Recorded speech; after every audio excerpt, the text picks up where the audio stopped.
একটি ভাত তৈরি করতে 250 জন শ্রমিকের 24 দিন লাগে। 15 দিনে কাজটি শেষ করতে অতিরিক্ত কতজন শ্রমিক লাগবে? আগের যে অঙ্কগুলো করেছিলাম এই অঙ্কটা থেকে 24 দিনে করে কতজন শ্রমিকে? 24 দিনে কাজটি করে, একটু ফ্রেশ করে লিখি,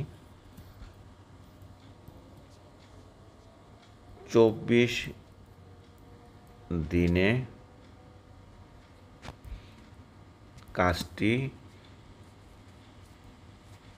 শেষ করে কতজন লোকে? 250 জন শ্রমিকে।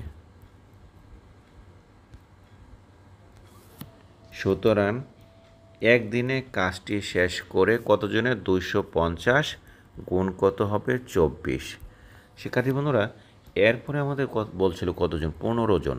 কারণ 15 জন আমরা 15 দিন, তো 15 দিনে করে আমরা কি করব? 250 আমাদের কি করতে হবে? গুণ বাই 24 বাই কত? 15।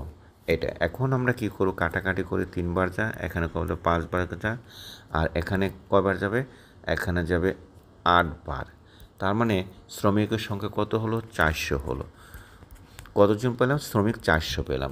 এখন আমাদের কিন্তু এখানে একটা শব্দ বলছিল, শব্দটা হলো যে অতিরিক্ত কতজন শ্রমিক, অর্থাৎ কাজটি শেষ করতে অতিরিক্ত কতজন শ্রমিক লাগবে। কাজে অতিরিক্ত শ্রমিকটা হলো এখানে যা বের হয়েছে, এবং সেটা থেকে যদি আমি এই শ্রমিকটা বাদ দিই তাহলে আমাদের অতিরিক্ত শ্রমিকটা বেরিয়ে যাবে। অর্থাৎ প্রথম শ্রমিকটা না থেকে যদি আমরা যে শ্রমিকটা বেরিয়েছে সেটাকে বাদ দিলে আমাদের অতিরিক্ত শ্রমিকটা বেরিয়ে যাবে। সুতরাং আমরা লিখব অতিরিক্ত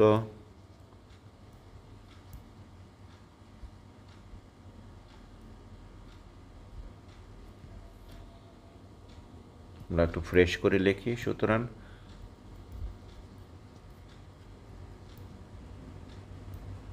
অতিরিক্ত শ্রমিক লাগবে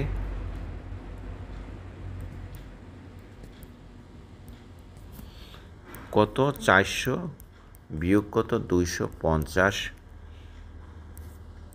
জন মাইনাস কত হলো? মাইনাস হলো 150 জন।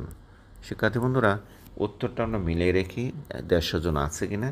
আমাদের উত্তর কিন্তু 150, উত্তর হচ্ছে খ। অর্থাৎ আমরা কি করলাম? এখানে প্রথমে শ্রমিকের সংখ্যা এবং দিন দিয়ে আমরা কি করলাম? শ্রমিকের সংখ্যাটা বের করলাম। তারপরে আমাদের পরের সময় যেটা যা আছে সেটা দিয়ে, যে সময়টা দিয়ে আমরা কি করলাম?